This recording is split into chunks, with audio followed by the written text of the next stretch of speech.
Dia, graça, paz do Senhor. Essa manhã maravilhosa que Deus preparou para nós, onde tivemos 2 cultos abençoados, um seminário sobre os 2 destinos eternos, sobre a morte, sobre o inferno, sobre o céu, e fomos muito abençoados aqui na Igreja Casa na Rocha. Desde já quero deixar um convite para você. Nessa quarta-feira, às 20 horas, vamos ter um culto extraordinário, um culto especial. Às 2h30 da tarde nós temos um culto de oração. E às 20 horas, um culto de celebração, todos juntos aqui, adorando aquele que venceu, Jesus de Nazaré, e pregando a palavra de Deus sempre aqui para você, tá bom? Hoje nós vamos começar uma série nova, terminamos na semana passada, todo o Evangelho de Marcos, e hoje Deus colocou no meu coração nós estudarmos juntos o capítulo 5, 6 e 7 do Evangelho segundo Mateus, o famoso Sermão do Monte, Sermão da Montanha, E nós vamos começar aqui com as bem-aventuranças. Sempre lembrando que o Evangelho segundo Mateus apresenta Jesus como o Messias, ou seja, o ungido, o Meshia Hamashia, o Cristo ungido de Deus, aos israelitas, ao povo de Israel. Então foi escrito na perspectiva judaica, por isso que tem mais de 50 e poucas citações do Antigo Testamento, sempre fazendo um link com a lei e com os profetas, declarando ao povo naquela época e para nós hoje também, que Jesus é o rei de Israel, é o Messias prometido a Israel. Ele tem essa autoridade messiânica, ele é o Senhor e Salvador de todo aquele que crê. Então vamos começar nosso estudo, abre o seu coração, deixe Deus falar contigo. Desde já quero mandar um abração para Nena Guzmão, para Andréa Jardim, nossas preciosas irmãs que estão aqui já conectadas conosco. O texto sagrado diz: e Jesus, vendo a multidão, subiu a um monte e, assentando-se, aproximaram-se dele os seus discípulos. Então Jesus aqui, nesse versículo nós vemos, ele subiu num lugar alto, Naquela época não tinha caixa de som, microfone, não tinha nada disso, era no gogó, era na voz. Imagina a voz poderosa de Jesus, subindo no monte, seus discípulos estavam sentados ao seu redor e uma grande multidão parava para escutá-lo.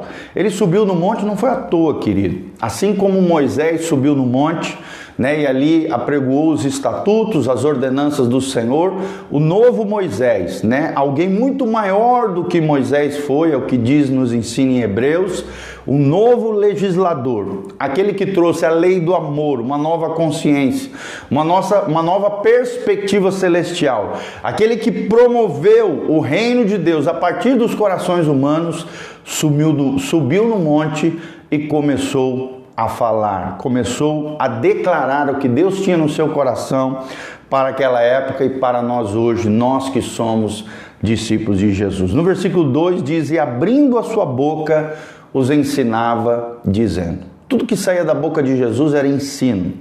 Tudo que saía da boca de Jesus tinha autoridade, porque ele é o Meshia Hamashia. Ele é o Messias prometido a Israel. Ele é ungido de Deus. Ele tem toda a autoridade do Pai. A Bíblia diz: toda a autoridade me foi dada nos céus e na terra. Jesus tem toda a autoridade. Ele é o cabeça da igreja. Ele é o centro de todas as coisas. Ele é a plenitude de Deus. Ele é o Deus encarnado entre os homens. Por isso ele tinha autoridade para ensinar. Você vê em vários episódios dos evangelhos que as multidões ficavam maravilhadas com os ensinamentos de Jesus. Por quê? Porque ele era diferente dos fariseus, dos saduceus, dos escribas, dos herodianos, de todos aqueles que ali estavam, religiosos daquela época, os escribas, todos eles, os zelotes, todas essas seitas judaicas que haviam naquela época, que falavam, eram bons na teoria, mas péssimos na prática cristã. E Jesus era diferente, tudo aquilo que ele pregava, ele vivia. Ele tinha um alinhamento com o céu. Ele tinha coerência em tudo que ele fazia. Ele tinha um testemunho fiel.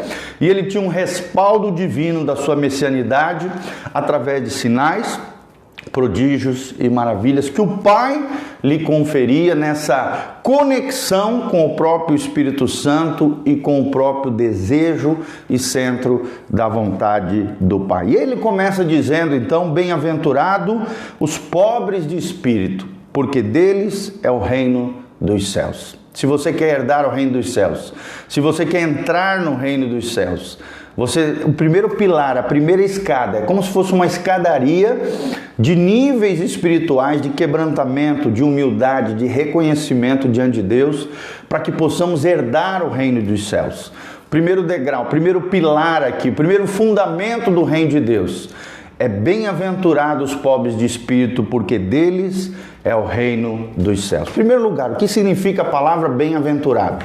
Bem-aventurado significa felicíssimo, 1000 vezes feliz, alguém que é pleno, alguém que é inteiro, alguém que se satisfaz, alguém que tem satisfação plena, regozijo no seu coração, alegria de viver.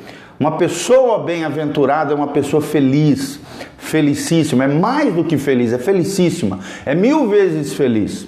E é bem-aventurado aqueles que são pobres de espírito. Aqui o termo é bem específico: pobreza de espírito. Não está falando de pobreza material, não está falando de quanto eu tenho na minha conta bancária, não está falando de qual é o tamanho do meu patrimônio, do meu valor mediante a materialidade que eu tenho, que eu possuo, os bens, o patrimônio. Não, nem ser menos, nem ser mais. Não, aqui é pobreza de espírito. Pobreza de espírito significa aquele ser humano que reconhece que é pecador, que ele não é nada sem Deus, reconhece a sua miséria espiritual, reconhece que pelas suas boas obras, pelos seus intentos, jamais é capaz de alcançar o céu. E um pobre de espírito é aquele que reconhece em humildade e quebrantamento que toda a riqueza, a verdadeira riqueza, é a sua relação com a maior de todas as riquezas, que é o nosso Papai Celestial. É o nosso Jesus de Nazaré, o Filho de Deus, que é a riqueza de Deus em nós, nos nossos corações. Irmão, só vai para o céu quem reconhecer que é pecador, reconhecer que é pobre de espírito, reconhecer o seu quebrantamento e a sua humildade diante da grandeza e da riqueza do nosso Senhor e do nosso Salvador, a riqueza da sua graça, a salvação de graça oferecida, o fruto da graça de Deus, que é a vida eterna em Cristo Jesus, o nosso Senhor. Só estes herdarão, pelos méritos de Cristo, pela obra de Cristo na cruz do Calvário, a vida eterna, o reino dos céus, o reino de Deus entre os homens, no céu e depois reinando com Cristo aqui na terra. Amém? Então, que vocês sejam bem-aventurados. Segundo bem-aventurança, bem-aventurado os que choram, porque eles serão consolados. Que choro é esse aqui? Aqui nós podemos compreender duas verdades, tanto o choro com relação às dores e sofrimentos dentro da condição humana. A Bíblia nos ensina que Deus será o nosso consolo, o nosso refúgio, a nossa torre alta, o nosso lugar de refúgio, a nossa cidadela, né? Várias vezes você vê o salmista dizendo: Senhor, Tu és o meu refúgio, Tu és a minha fortaleza, Tu és a minha cidadela, o lugar seguro. Aqueles que confiam no Senhor são como os montes de Sião, que não se abalam, mas permanecem para sempre. Quem são esses? São aqueles que confiam no Senhor. Nós seremos consolados, por mais que dentro da condição, dentro da experiência humana, venhamos a viver uma vida com dores, sofrimentos, dificuldades, lutas e problemas, tribulações, provações, tudo isso faz parte da condição humana. Mas caminhando com Jesus de Nazaré, caminhando com o nosso Deus, nós teremos um consolo para as nossas almas. Deus será o nosso consolo, Deus será o nosso ajudador, Deus irá consolar o nosso coração. O segundo significado aqui da palavra dos que choram, né? Muitos teólogos dizem que também esse choro aqui é um choro com relação ao seu próprio pecado, a sua própria pecaminosidade. Quando olhamos para um Deus que é santo, que é justo, que é digno de toda honra, de toda glória, de todo poder, quando olhamos para nós, nossos defeitos, falhas, erros, problemas, pecados, nós vemos dentro de nós, e isso promove um choro, um pranto de quebrantamento diante da grandeza, santidade e justiça de Deus e diante das nossas ofensas, pecados e falhas humanas.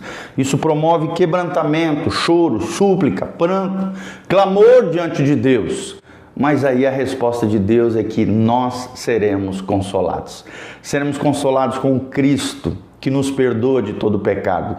Seremos consolados com o Espírito Santo, o Paracleto. A palavra consolador na Bíblia, que é um dos títulos do Espírito Santo, significa Paracleto no grego, significa aquele que caminha do nosso lado, aquele que nos ajuda a caminhar, aquele que consola o nosso coração aflito, em meio ao luto, à dificuldade, ao problema. Seremos consolados, seja diante das tribulações, lutas, problemas, dores e mazelas, ou seja diante do horror do nosso pecado. Ao olhar para dentro de nós e reconhecer que somos pecadores, nos quebrantamos, choramos, nos suplicamos pela misericórdia, a graça e o perdão de Deus, e receberemos o consolo da vida eterna, da salvação, da remissão dos nossos pecados, da reconciliação com Deus, da justificação da parte de Deus, mediante os nossos erros e falhas, tudo isso alcançado através da fé e da confiança em Jesus de Nazaré.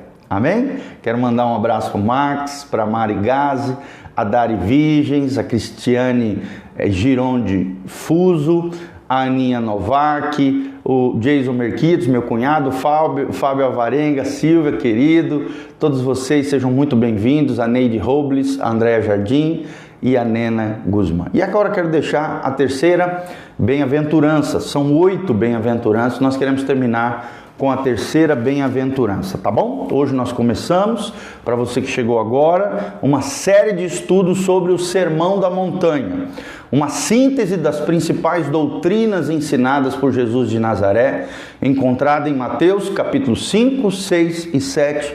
Nós vamos estudar juntos esses preciosos trechos da palavra de Deus e revelarmos aquilo que Deus tem no seu coração, lições preciosas para ensinar para nós. Por último, bem-aventurado os mansos, porque eles herdarão a terra. Se você quer herdar a terra, quer conquistar coisas maiores em Deus, aqui, agora, nessa vida, nessa terra, um dia subir no céu com Ele e depois retornar do céu sobre a terra, reinando o lindo e maravilhoso reinado de Cristo em graça e glória, você precisa ser manso. Manso aqui, querido, não é uma pessoa besta, passiva, lesada, enganada, oprimida pelas outras pessoas. Não, querido. Mansidão, no conceito bíblico, significa alguém que se posiciona em Deus, alguém que reage como Jesus reagiria diante de determinadas situações hostis, de dificuldades, de injustiças sofridas, de ofensas. Não reage pagando mal com o mal, não retalha, não faz vingança, não se deixa vencer pelo mal, mas vence o mal com o bem e se posiciona no Senhor. Acredita naquilo que Paulo fala em Romanos capítulo 12, quando Deus diz para mim e para você: a mim pertence a vingança, eu retribuirei. Se teu inimigo tiver fome, dá-lhe de comer, se tiver sede, dá-lhe de beber. Porque fazendo isso, diz o texto sagrado, você amontoará brasa sobre a sua cabeça, ou seja, ele vai ficar envergonhado do mal que ele te fez. Porque você, como diz no final, no versículo 21 de Romanos 12, não te deixes vencer pelo mal, mas vence o mal com o bem. Ele vai te fazer o mal, você vai fazer o bem. Assim como Jesus fazia, né? Eles de alguma maneira perseguiam, caluniavam, blasfemavam, maltratavam Jesus, e Jesus sempre reagia de maneira madura, prudente, sábia, né? Fazendo com que os seus inimigos amontoassem brasa sobre a sua cabeça. O que é a brasa sobre a cabeça? É a consciência pesada, é o sentimento de culpa, é o sentimento de vergonha diante do erro, da falha contra alguém que não é injusto, que não é errado, que de alguma maneira não fez nada de mal. Isso vai deixá-lo envergonhado, culpado, o peso na sua consciência vai tomá-lo completamente. Por quê? Porque ele vai ficar envergonhado do mal que ele te fez. Você vai se posicionar em Deus, entregar tudo diante do justo juiz, que é o Senhor, o juiz de homens, daqueles que fizeram bem, o mal. Com aqueles que fizeram o bem serão recompensados, com aqueles que fizeram mal serão condenados e serão julgados da parte do Senhor. O ímpio não prevalecerá contra o justo, pelo contrário, na Assembleia de Deus haverão apenas, na Assembleia Universal de todos os santos, como diz lá em Hebreus capítulo 12, a partir do 21º versículo, lá no céu estarão os justos. Jesus. Não por causa deles, mas por causa da fé deles, da confiança deles em Jesus e que a justiça de Jesus foi colocada sobre cada um desses coraçõezinhos, tá bom? Então lembre-se, uma pessoa mansa que vai herdar a terra, que vai reinar com Cristo no reino milenial, no reino eterno do Cristo, o Senhor e Salvador de todo o universo, é aquele que se posiciona corretamente em Deus. É aquele que reage como Jesus reagiria naquela determinada situação, com maturidade, com graça, entregando tudo diante do justo juiz, não numa atitude passiva, lesada, oprimida, não, uma atitude proativa, só que reagindo da maneira correta, honesta, justa, ética, de acordo com os preceitos e valores do reino de Deus. Vou terminar com esse versículo: não te deixes vencer pelo mal, mas vence o mal com o bem. Então hoje nós estudamos esses 5 primeiros versículos do Sermão do Monte, onde nós aprendemos 3 bem-aventuranças: os pobres de espírito, aqueles que choram e os mansos, tá bom? E também falamos um pouquinho sobre Jesus subido no monte, colocando seus discípulos sentados ao seu redor e falando com muita autoridade, ensinando como um verdadeiro rabi, um mestre de Deus, o novo legislador, o novo Moisés, alguém superior à lei e aos profetas, alguém que iniciou na terra a nova dispensação da graça, a era da igreja, o novo parêntese profético, onde Deus está chamando todos os homens ao arrependimento, à salvação, à vida eterna em Cristo Jesus, o nosso Senhor. João capítulo 17, versículo 3 diz: e a vida eterna é esta, 2 pontos, que conheçam a ti, o único Deus verdadeiro, e a teu Filho Jesus, a quem tu enviastes. Que venhamos a cada dia mais conhecer o Cristo, o ungido de Deus, o Messias Hamashia, o Messias prometido a Israel e a nós, o novo Israel de Deus, o povo de Deus na era da graça, tá bom? Que essa palavra fale ao seu coração, seja um pobre de espírito, seja alguém consolado pelo Senhor e pelo Espírito Santo, que chora quebrantado na presença de Deus, e seja alguém manso que se posiciona na presença do Senhor corretamente, agindo e reagindo assim como Jesus reagiria naquela situação. Que Deus te abençoe de forma esplendorosa nesse dia, nessa semana gloriosa diante do Senhor. Tá bom? Nós vamos deixar todas as informações aqui embaixo, redes sociais, o nosso site, horário de culto, o endereço da nossa igreja e também todas as informações, se você sentir no seu coração o desejo de exercer a sua generosidade, investir no reino de Deus, semear nessa família pastoral, nesse ministério, aqui embaixo tem todas as informações de como você pode contribuir conosco e se tornar um cooperador fiel daquilo que Deus está fazendo no nosso meio. Quero terminar orando pela sua vida, em nome de Jesus. Pai, nós estamos aqui na Tua presença gloriosa, inclinamos o nosso coração, a nossa alma, ao justo juiz, ao Senhor de vivos e de mortos, ao Senhor, Rei dos reis, Senhor dos senhores, o Rei de todo o universo, Jesus de Nazaré. Que, Senhor, que possamos viver uma vida reconhecendo que somos pobres de espírito, que o Senhor é toda e a maior riqueza que nós temos nessa vida, que sem Ti não podemos herdar o reino dos céus, mas contigo desfrutamos da vida eterna aqui nessa terra e por todo o porvir e tudo aquilo que o Senhor fala na Tua palavra. Que passarão os céus e a terra, mas a Tua palavra jamais passará. Que se formos, ó Deus, feridos, machucados, chorarmos, seremos consolados pelo Teu Espírito e pelo próprio Cristo, nosso Senhor, o nosso Consolador. Pai, também obrigado pela Tua palavra, que nos ensina que precisamos saber nos posicionar diante de Deus, diante das pessoas, diante desse mundo hostil ao Evangelho, com mansidão.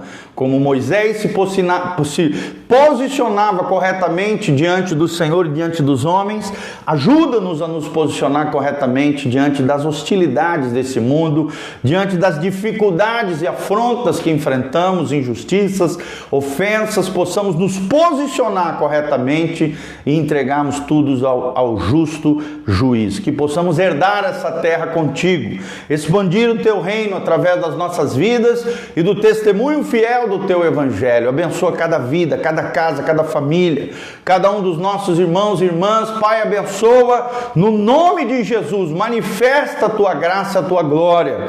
Nós te pedimos isso de todo o coração. Sê conosco, Pai, dá-nos uma semana abençoada na tua presença, cura os enfermos, sara os feridos, restaura os teus filhos, manifesta o teu poder, a tua glória, com sinais, prodígios e maravilhas.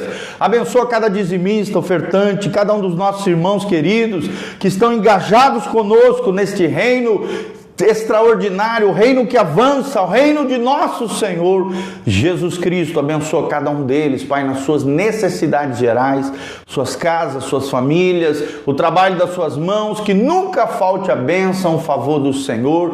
Traz a resposta, sinais, prodígios, maravilhas, liberta os cativos, cura os enfermos, sara os feridos.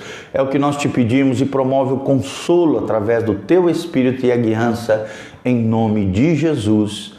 Amém, amém e amém. Amém, meus amados.